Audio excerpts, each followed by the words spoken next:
আরে ভারত এখন তেল না, ভারত এখন আরো অনেক কিছু দিতে পারে।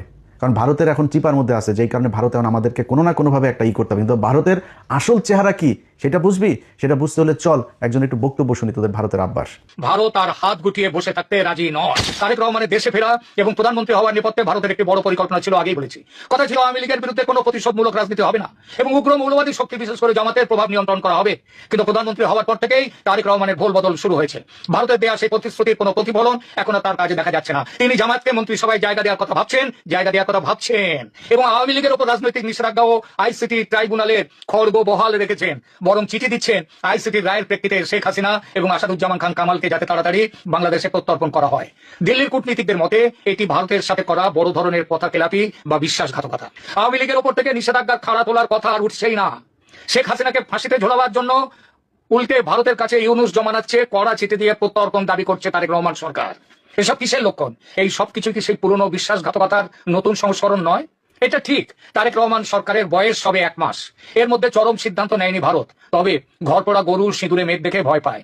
তারেক সরকারের কাজকর্মে সেই সিঁদুরে মেঘের লক্ষণ কিন্তু স্পষ্ট ফুটে উঠছে। আওয়ামী লীগ নেতাদের জেল মুক্তির কোনো খবর নেই। যারা মুক্ত হচ্ছেন বিচার বিভাগের নির্দেশে নতুন মামলা দিয়ে তাদের আবার ঢুকিয়ে দেওয়া হচ্ছে জেলে। এই যদি বিএনপির গণতন্ত্র রক্ষার আসল ছবি হয় তাহলে সন্দেহ জাগেই।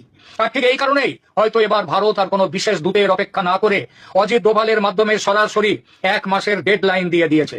ভারত তার সাথে কথাবার্তা বলে শুধু কয়েকটি শর্তে, কয়েকটি বিষয় কেবল একমত হয়েছিল, কথা নিয়েছিল তারেক রহমানের কাছ থেকে। তাদের মধ্যে 1, ভারতের উত্তর পূর্বাঞ্চলের বিচ্ছিন্নতাবাদীদের যেন বাংলাদেশের মাটি ব্যবহার করতে দেয়া না হয়।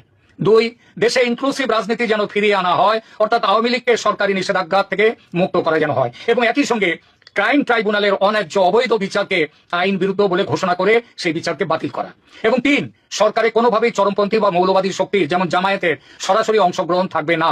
ভারতের এই 3 শর্তে সহমত হলে তারেক দেশে ফেরেন এবং ভারত সব রকমের সহযোগিতা দিয়ে তারেকের জয়ের পথ প্রশস্ত করে। কিন্তু প্রধানমন্ত্রী হওয়ার পর তারেক রহমান কি সেই 2004 সালের মতোই ভারতের বিশ্বাস ভাঙতে চলেছেন? ভবিষ্যতের পথ নিষ্কণ্টক রাখতে শেখ হাসিনার দেশে ফেরা বন্ধ করো, মৃত্যুদণ্ড বহাল রাখো, আওয়ামী লীগকে নিষিদ্ধ রেখে দাও, রাজনীতিতে যেন ফিরতে না পারে আওয়ামী লীগ, যাতে আমেরিকার দালালি করবার জন্য বাংলাদেশ অনন্তকাল তৈরি হতে পারে। দিল্লির রণমূর্তি এই কারণেই, এই জন্যই অজিত ডোভালের চরম বার্তা। কেননা পরিস্থিতি আবার সেই 2004-এর দিকে চলেছে। এই পরিস্থিতিতে ভারত আর হাত গুটিয়ে বসে থাকতে রাজি নয়। নির্ভরযোগ্য সূত্রের খবর অনুযায়ী সেখানে ডোভাল সাহেব কোনো কূটনৈতিক মারপ্যাচ নয়, বরং সরাসরি টাইম বাউন্ড হুঁশিয়ারি দিয়েছেন বাংলাদেশের ডিজিএফআই কে সামনে বসিয়ে। কি ছিল সেই হুঁশিয়ারিতে?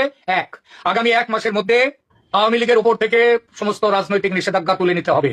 2, আইসিটি অধ্যাদেশ এবং তার অধীনে দেওয়া সমস্ত সাজা